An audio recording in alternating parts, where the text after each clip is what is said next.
You go get you.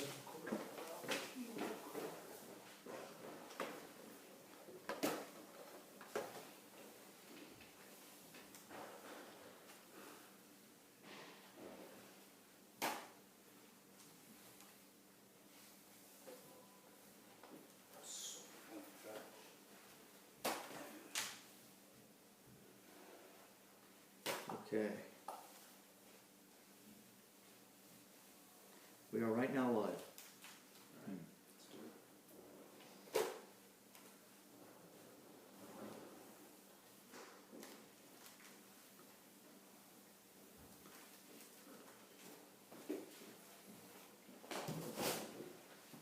Thank you. You're welcome. Thank you so much.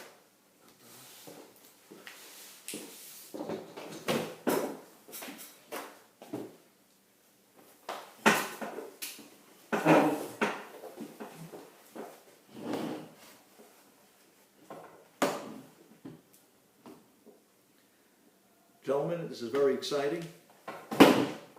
Baruch Hashem, we're back. And my gosh, what we went through. My gosh. And I tell you the truth, I am sick and tired of talking to screens. Finally, I get to talk to people.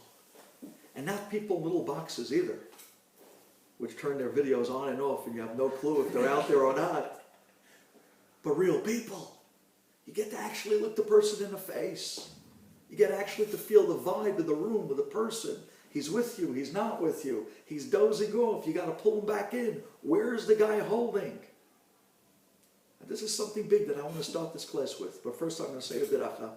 Baruch atah Adonai Eloheinu melech haolam shakol niyah bidvaro. Amen.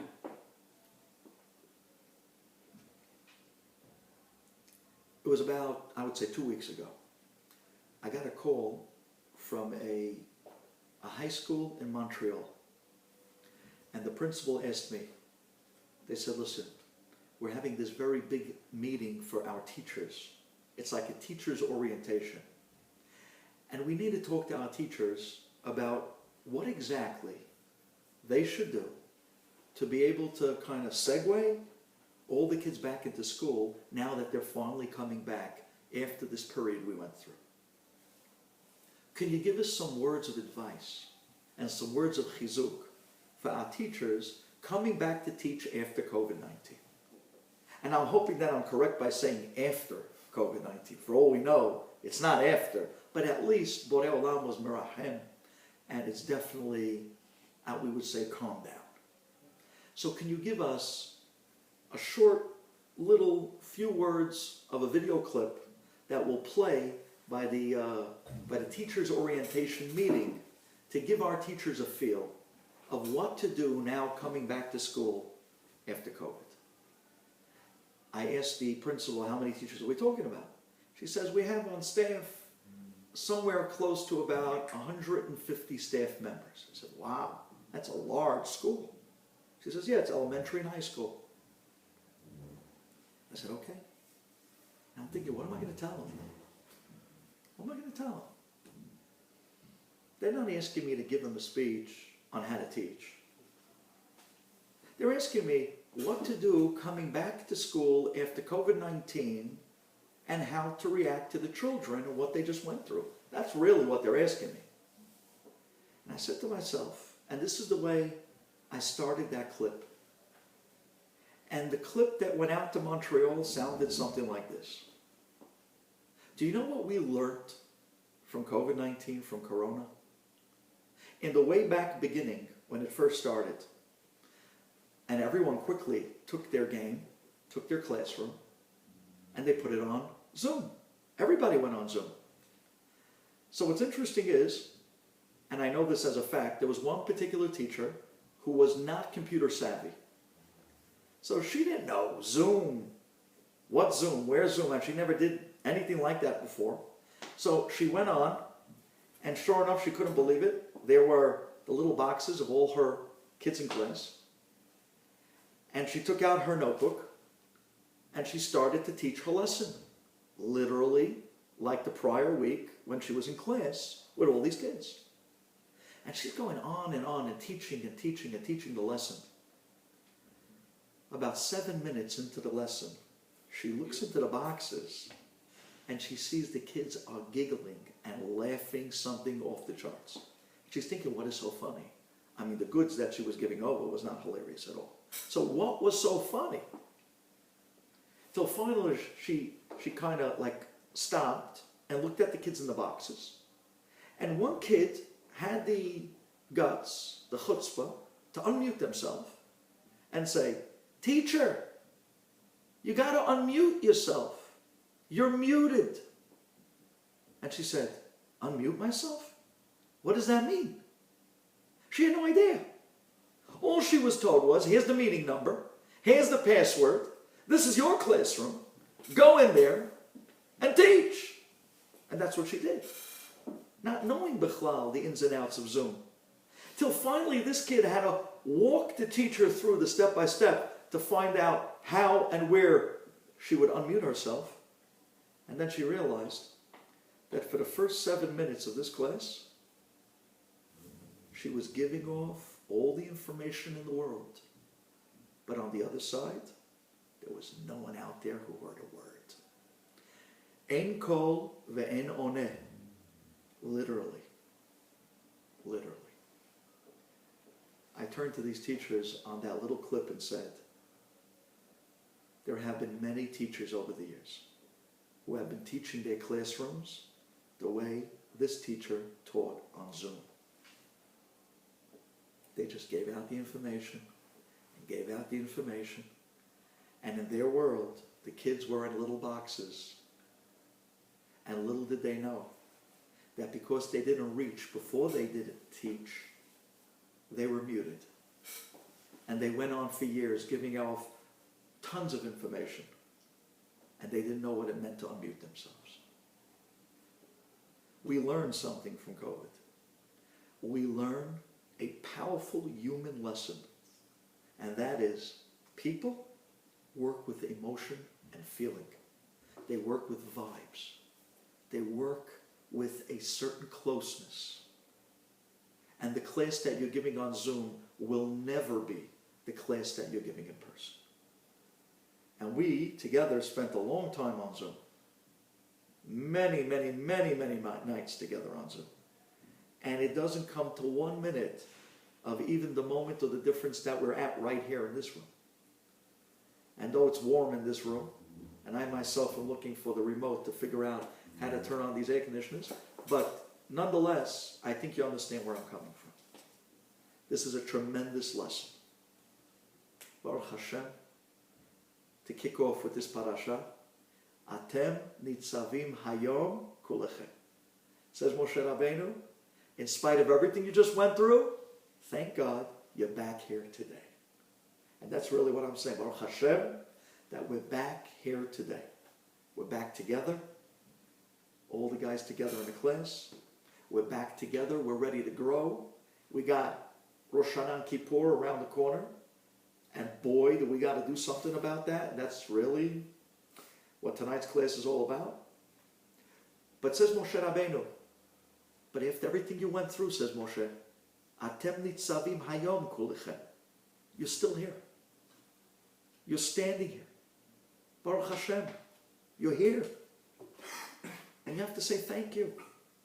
You have to say thank you, Hashem. I went through a year, the worst pandemic in the last few centuries of history. And thank God, Baruch Hashem, I'm here. And thank God I'm healthy.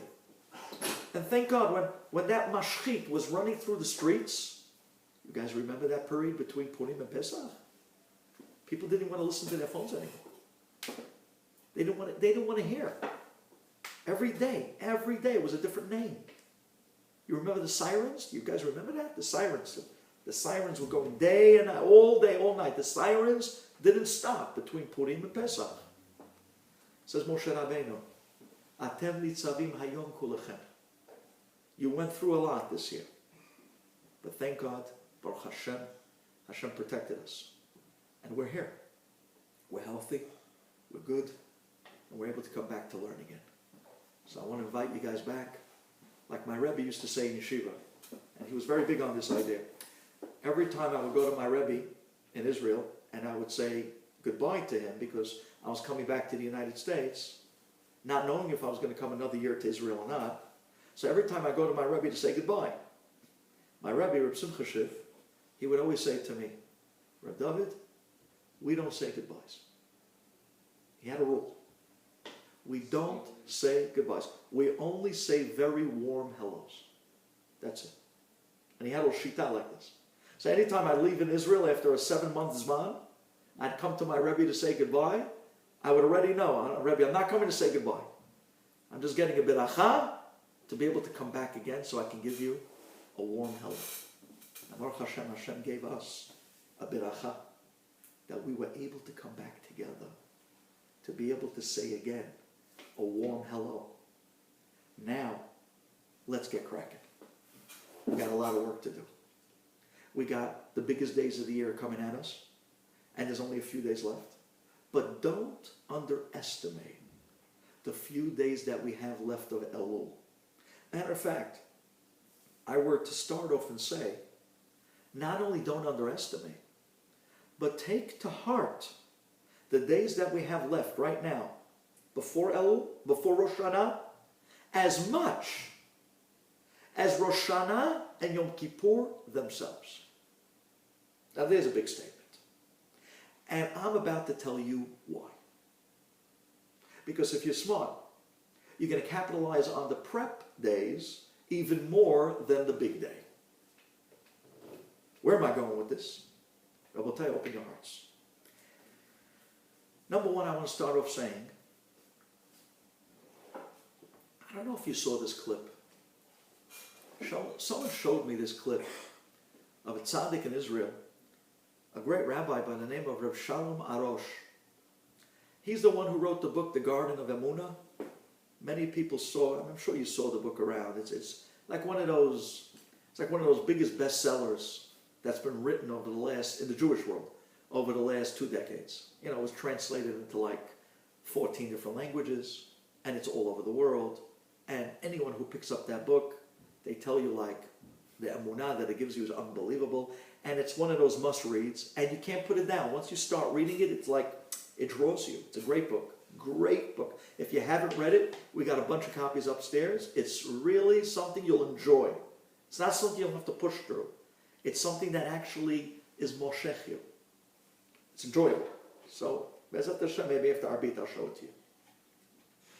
So it turns out that this great rabbi, Reb Shalom Arosh, a few weeks ago did something so gutsy.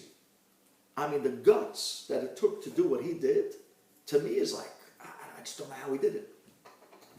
He gets up on what I believe was a live broadcast in Israel, and he turns to the guy who was running the broadcast, the interviewer, and he says to him, how many years do you know me? How many years have you been interviewing me? And he told him, whatever it was, 30, 40 years, whatever the number was. He says to him, as long as you know me, did you ever hear me talk about Mashiach? And the interviewer looks at the rabbi and says, no. You're not one of those Mashiach rabbis. You know, you're not the ones that, we never heard you speak about it. This wasn't a topic that you ever entered. He says, that's right. He says, so for 30 years, I've been giving shiurim all over Israel, broadcasting live from corner to corner, and I've never spoken about Mashiach. And therefore, he said, the rabbi, Reb Shalom Arosh, Shalita, he said, therefore, now, when I'm about to say what I'm about to say to you, you're going to take it for real. You're going to take it to heart. And he looks dead at the camera and he says, I believe that this Roshana is the last Roshana in history without Mashiach. Wow. Do you know what it is to say something like that in public?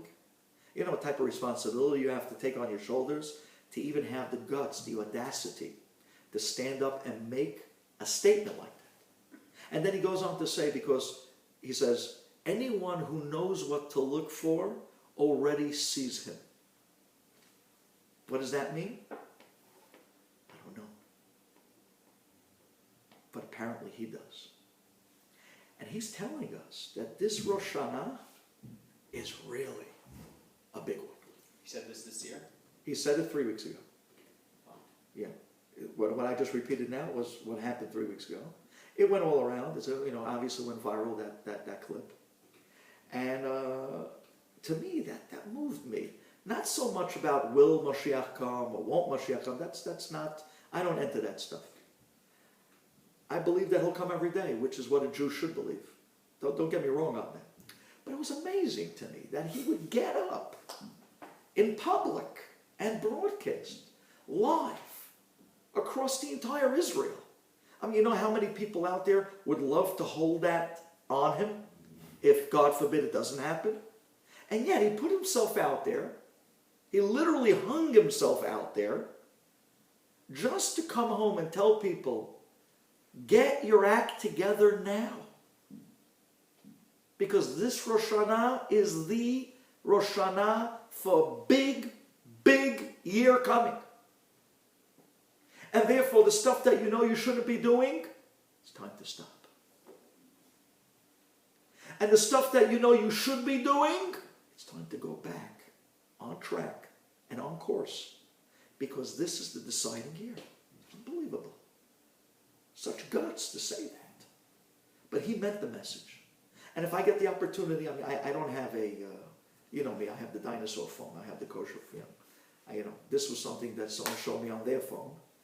But I'm going to try to get, that clip and send it to you guys. And you tell me what you make of it, To me, it's not about the clip as it is about someone of a tzaddik of that nature to come out and give such a strong message. I don't know, it hit me for a moment. And I'm not going to wait until the day of Roshana, because nobody waits for the day of the court case. Nobody. If you're real about this case, you're going to hire a lawyer in advance. You're going to work on your defense. You're going to work on your testimony.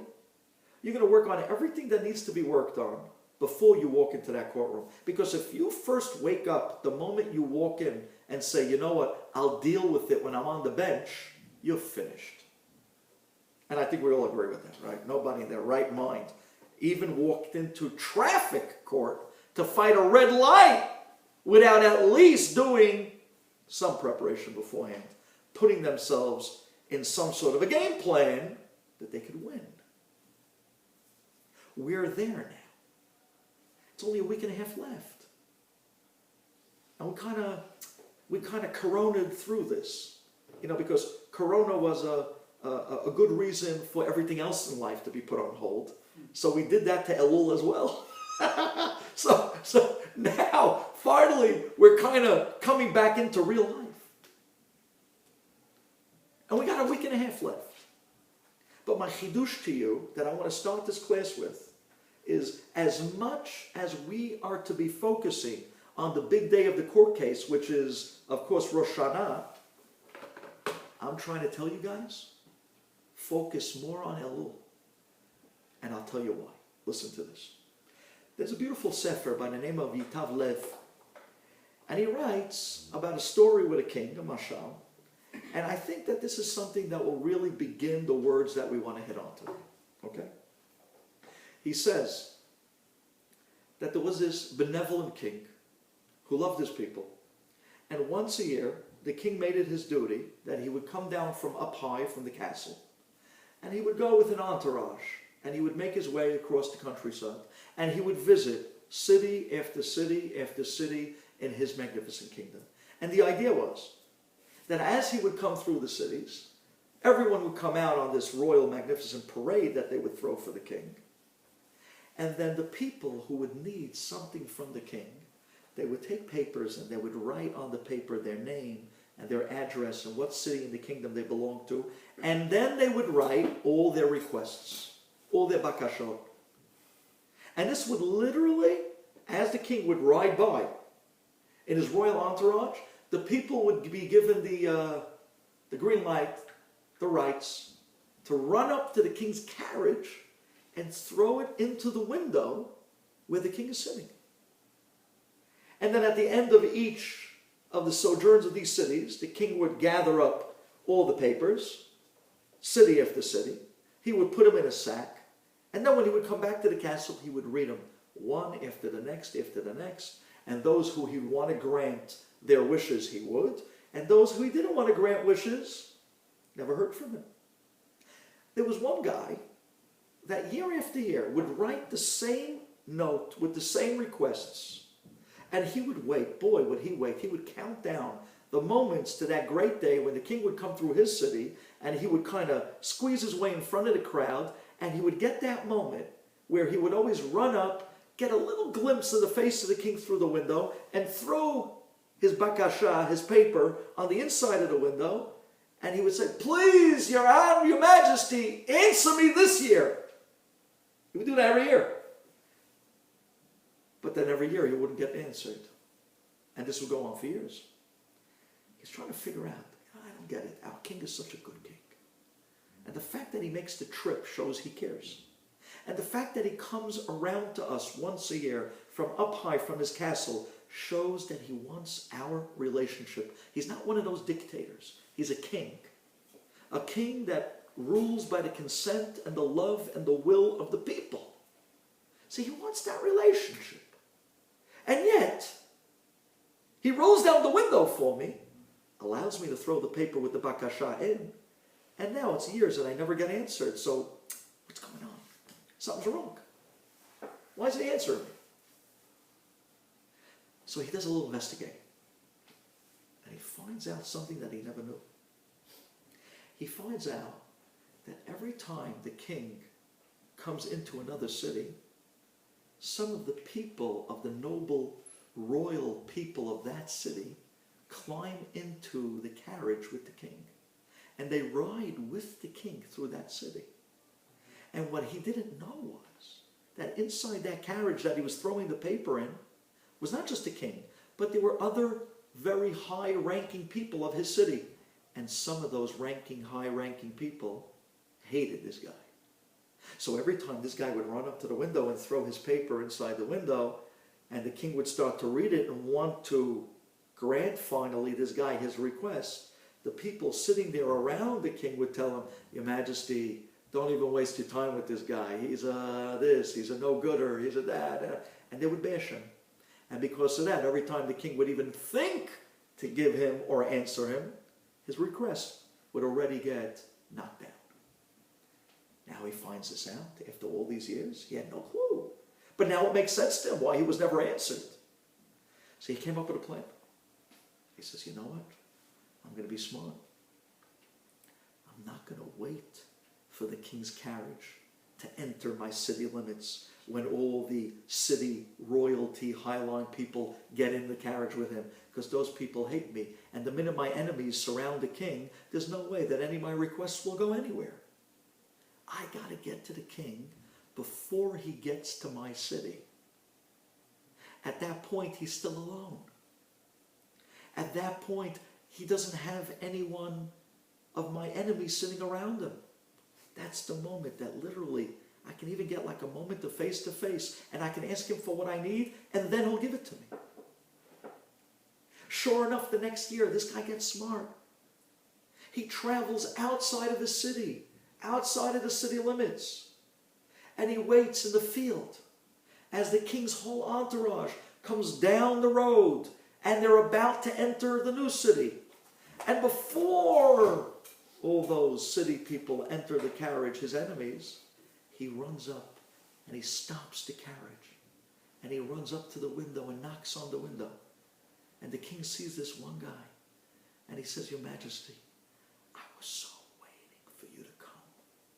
I was so looking forward to your coming to our city that I didn't want to wait with everybody else. I came out to the road to greet you before you came to the city. Your Majesty, please, for years I've been asking you for this request." And he hands the king the request. And the king takes the request, and he reads it on the spot. And right then and there he says to him, "I will grant your request. I'm very impressed with the fact that you came to me first." Says the Sefer Yitav Lev, when we wait for Roshana to start our work and requests and our bakashot for how we would like Hashem to recreate us for a new year with new good and new talent and new parnasa and new health and new shalom bayit. But the problem is, on Rosh Hashanah, the king is already surrounded by all the mekatrigim, by all the angels of judgment. It's a courtroom, Rosh Hashanah. It's a court case. He's surrounded with the angels of judgment. The king is already surrounded by our enemies. If you're going to wait for Rosh Hashanah to start asking Hashem and doing teshuvah and asking for a new year, you're going to be throwing the paper inside the window, but he's already surrounded by people who hate us. How far are those requests going to go, says the Yitav Lev. He says, so you know what a smart guy does?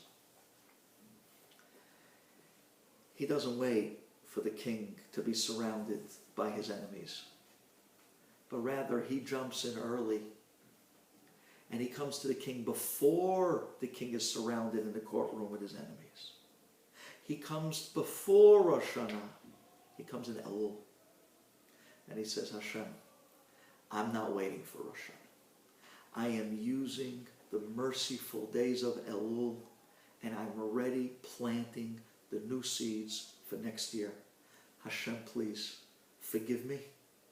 I feel terrible for the things that I should not have done this past year and the averot that I've done. Please, Hashem, I'm asking you this coming year. I have tremendous hakarat hatov for what you did for me this past year. Please, can you grant me the following? And we begin to ask from now. He's not in the courtroom yet. So he's not surrounded by the mekatrigim. He's not surrounded by the angels of judgment. He's not surrounded by the evidence of sins. He's not surrounded by our enemies that knock down our requests. Right now, the king is in the field. And he's alone. And he's open for grabs. And if we enter now, and we come to him now on these final special days of Elul, you have no idea. It was said over in the name of the Rebbe from the Balatanya, and it was also said over by the Baal Shem, that the last 12 days of Elul correspond to the 12 months. 12 months. Each day corresponds to another month of this past year and the coming year. And what you can do now in the last 12 days of Elul is literally rectifying and upgrading 1 month at a time. 1 month at a time. It's unbelievable. Starting from Chai Elul, which was yesterday. Yesterday was Chai Elul. Every day, 12 days, up until Rosh Hashanah, you have the opportunity to work with the king without the panel of judgment, without the jury, without the prosecuting lawyers, without the prosecuting angels, without the averot. It's just you and him. When you get to the king before the court case, and you speak to him without your enemies surrounding him, boy, is it a lot easier to get your requests fulfilled. That's the opportunity of the next 12 days. So don't you tell me you're going to be missing a minyan in the next 12 days. That's not happening. And don't you tell me we're missing any silichot in the next 12 days if we weren't so spotty with it up until. Now's the time to start. These last 12 days. But to really bank it home. Because like the Yitav Lev just explained to us, there's a maila, there's a benefit in these days of prep, even more than the big day we're prepping for. Don't get me wrong. The day we're prepping for, Rosh Hashanah, is the most awesome day in awesomeness. But in what I need to do for this coming year, these days right now, is absolute mercy. Get him without the judgment around him. Get him while he's open to listen, and these are those days. What are you going to do with these days? No, that's not the question. The question is what not you're going to do. What are you not going to do with these days? I'm going to milk these days now, up until Rosh Hashanah, because I can kind of win the case before it starts? Wouldn't that be great? To win the case before it begins. Wouldn't that be great? Listen to this. There's a sefer by the name of Or Meir. He was a student of the Maggid of Mezrich. The Or Meir writes that his sister was getting married in the month of Elul. And he had a big predicament. He had an issue. He was close with her, and she was putting such pressure on her brother. Her brother was a great tzaddik, a great gadol in Europe, and she was pressurizing him. You must come to my wedding. He says, but you're getting married in Elul. I can't come. I'm in the middle of preparing for Yom Adin. How can I leave my city? How can I start traveling during Elul? This isn't a time for traveling. This isn't a time for taking trips. This is a time for prep. My whole life of the coming year is on the line. And by the way, gentlemen, I shouldn't have to be able to push this point at you. Because you and I both know that if this past year, I'm talking about a year ago, if some guy would have walked into shul and gave a bang on the table and said, guys, it's Roshana. Hashem is about to decide the whole coming year. Do you know what's coming this year? First, there's going to be the violence. I don't think you even remember that, the violence we had in the beginning of this year, that stabbing in Muncie, and those guys running up to Jews in Crown Heights and punching them. I don't know if you guys even remember what this, we were so devastated by the end of the year, we don't even remember the wild things we went through in the beginning of the year. But it started with the violence, terrible violence that was going on. And America was upside down. Do you remember the impeachment process? Do you remember the impeachment? Was that the American zoo? Come on, really? Do you remember the impeachment process? The whole country was upside down. It was beyond words. Could you imagine if somebody would have got up last Roshana and said, the violence is coming at you. The impeachment process is going to drive you nuts. But wait, the big doozy is yet to come. And then he tells you about Corona. You can look at the guy, Corona? Man dechar shmeh, whoever heard of Corona? You throw the guy right out the back window of the shul. What are you talking about? No, it's going to be a global pandemic. You look at the guy, what's a pandemic? I don't even know what that word means. What's a pandemic? I heard of an epidemic. What's a pandemic? It's going to be a global pandemic. 7.7 billion people, their lives, their parnassah, their livelihood, everything's going to be put on hold. You look at the guy, come on, buddy, come on. What are you talking about? The schools are going to close. The shuls are going to close. Not one city, not 5 cities. In the whole world, we're going to go through Passover at home, locked in the house, like in Egypt, with no shuls. You look at the guy, get this guy out of here. Would somebody do me a favor? Get him out of here. And then he starts telling you about the riots. Riots? What are you talking about riots? We have a police force. No, not anymore. What do you mean not anymore? You mean to tell me that this year we're not? No, they're defunding them. No. You can walk down 34th Street, Manhattan, you won't see a cop for miles. One big homeless shelter. Wait. What address was that? Yeah, 34th Street. I'm talking about Macy's. 34th Street? The hottest real estate in the planet? Yeah, that's the place I was talking about. Come on. Would someone get this guy out of here already? What a joker. We would have left him right out of shul. We would have. And everything I just said was decided last year, Roshana. Everything. And that means that if we don't take lesson for what we didn't do last Roshana to what we must do this Roshana, then boy, are we in for it. Let's use it. We got 11 days left. And those 11 days could work out 11 months. And starting tomorrow, it's 10. But we can still get tonight's arbit, so it might be 11. But every tefillah, every silichot, and more than that, definitely to cut out the stuff that we can't be doing. That goes without saying. At least to fix. There's no way that day can fix the month that it corresponds to if we're still doing the NG stuff. I mean, I think that's obvious, right?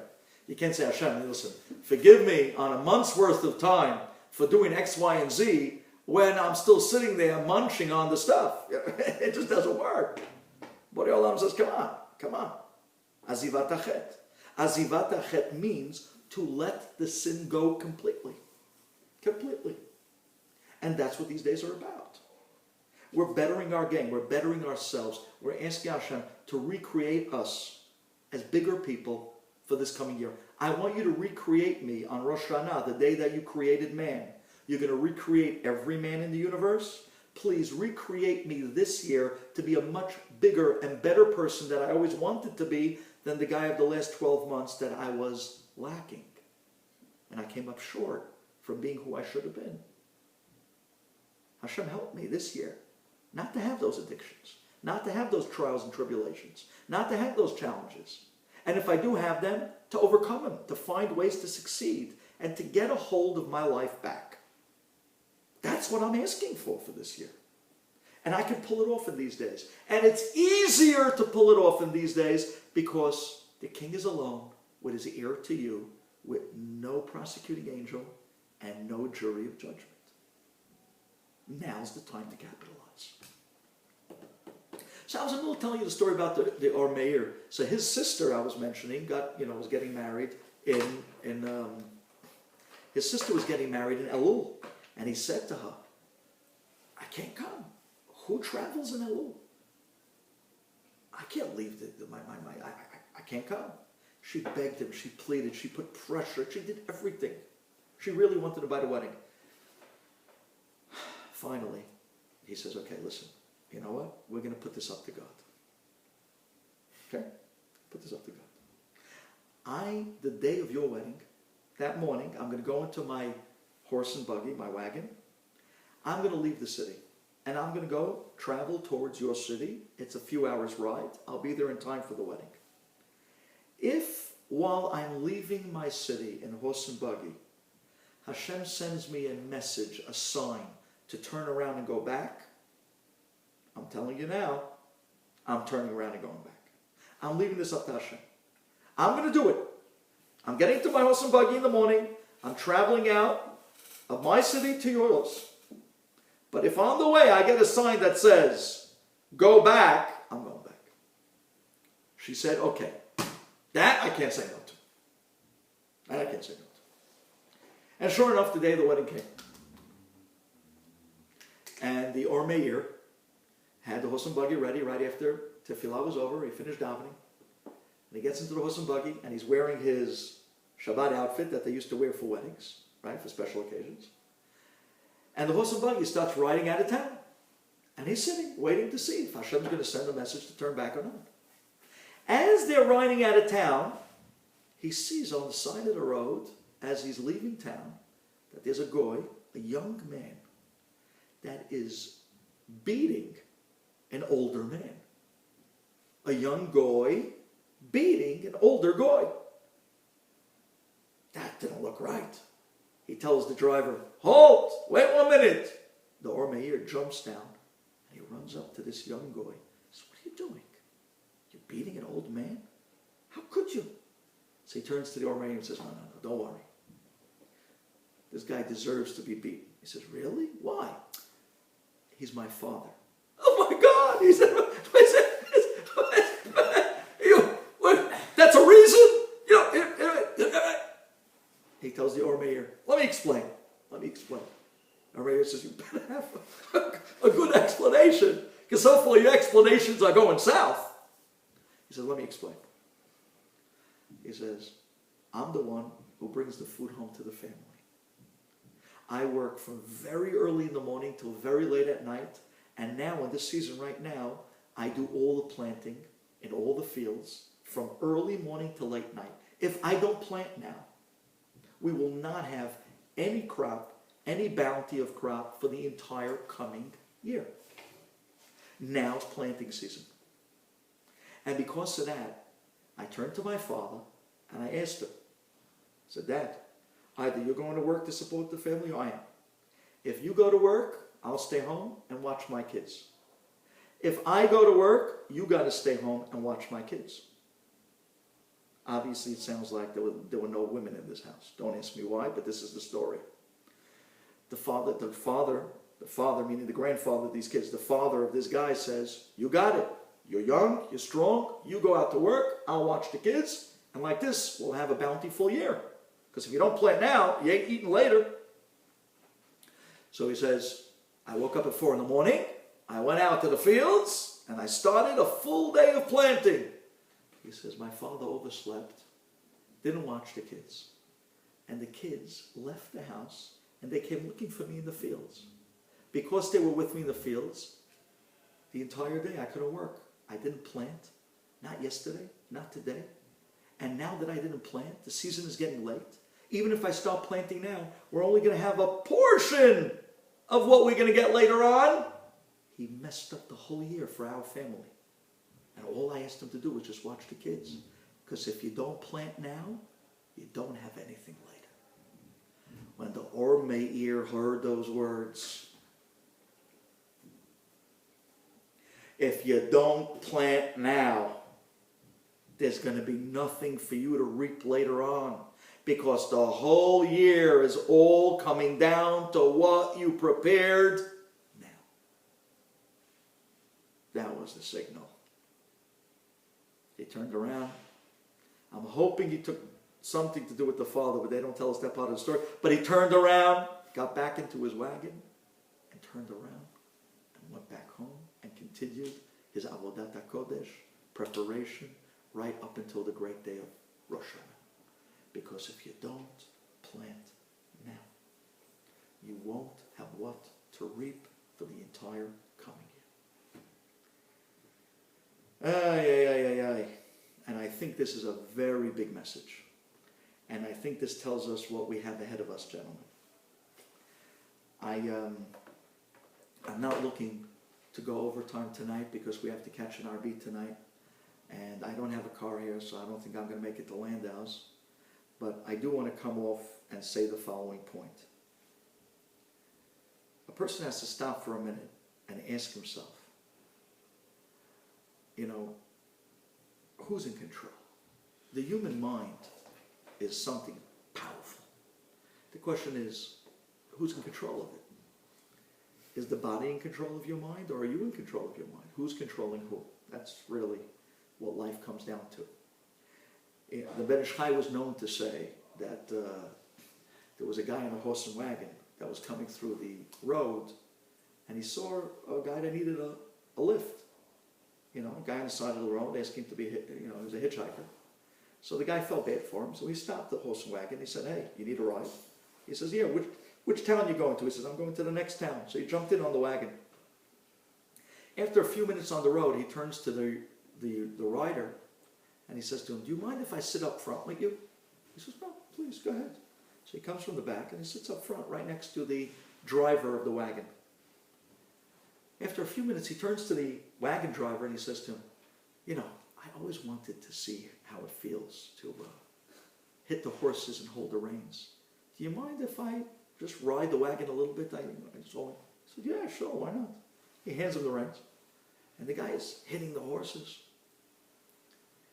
And he rides right into the next town. As he pulls into the next town, the guy pulls on the reins, stops the horses, and instead of jumping off the wagon, he turns to the wagon owner and he says to him, okay, you can get off now. He says, excuse me? What do you mean? This is my wagon. These are my horses. You can get off now. I gave you the ride. You didn't give me the ride.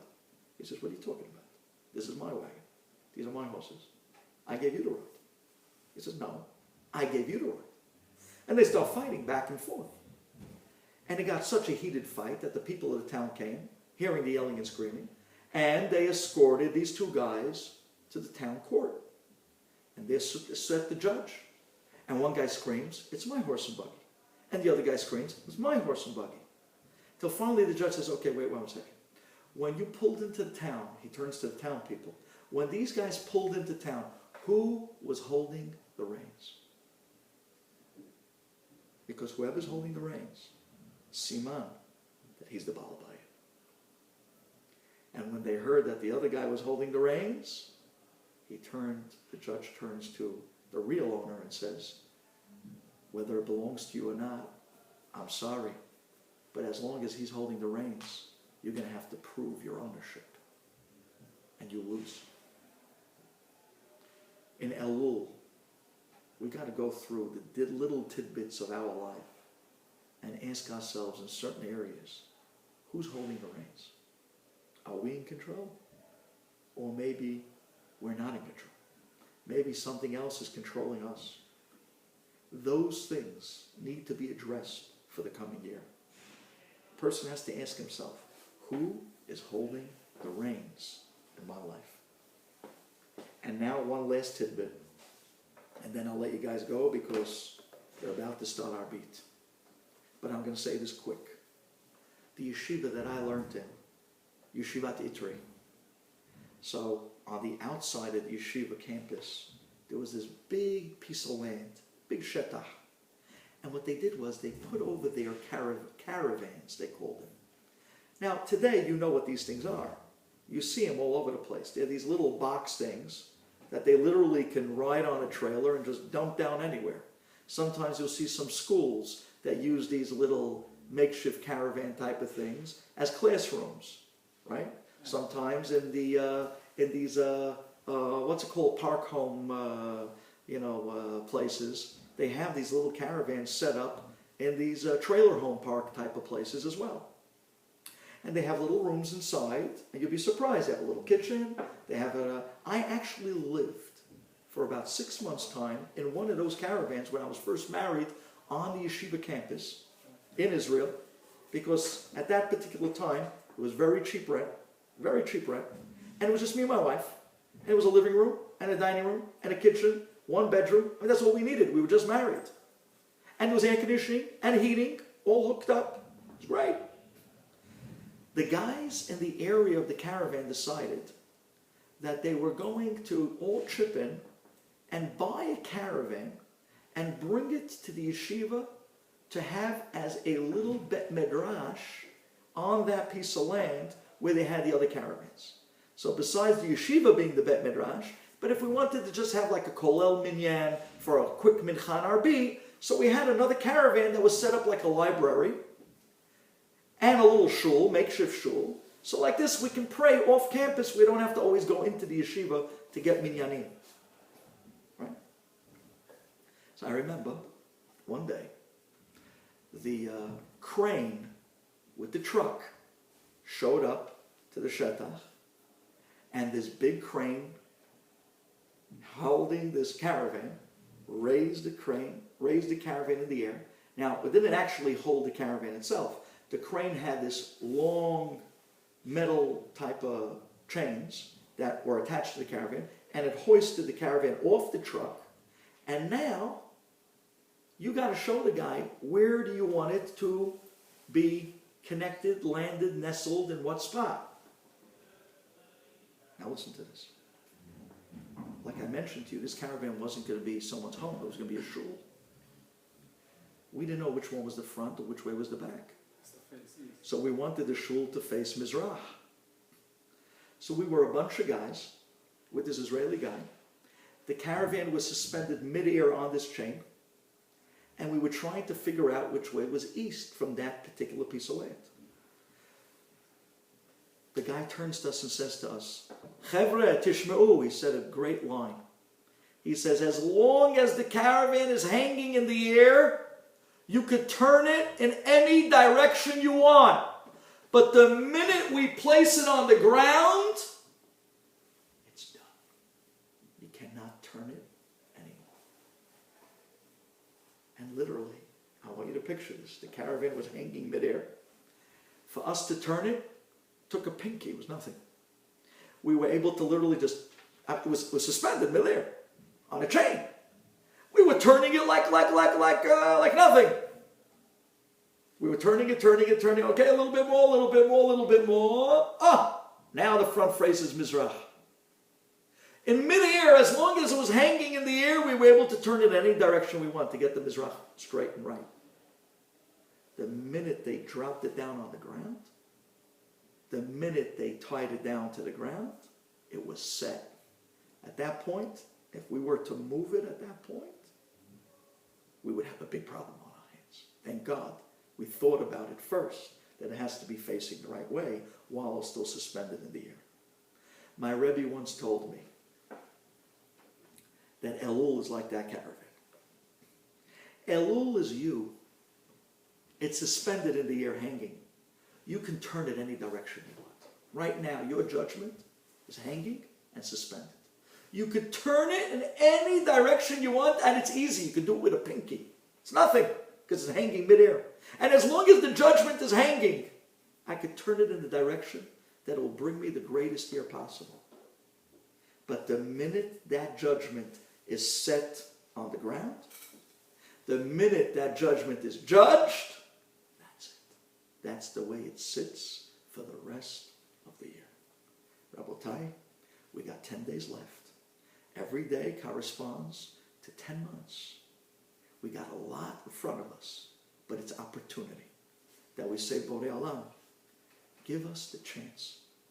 We're thanking you for last year, and we're asking you for a bigger and better year this year. Thank you that I was surviving all the tough times of this past year.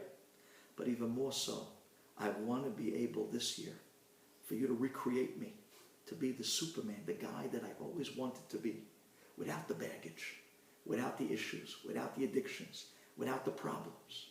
But this year, I want to be Matzliach. This year, I want to be successful. This year, I want to go out and do big things. I want to live the way I always wanted to live. I want to get past all my shortcomings. And Hashem says, my friend, right now you're hanging midair. It's easy for you to change. Elul is here. It's days of mercy. Grab it and I'll go with you with every direction you want. Because the minute the judgment comes, that's the minute that it's settled in its place. And once it sets, it's there for the rest of the year. Thank you for listening, guys.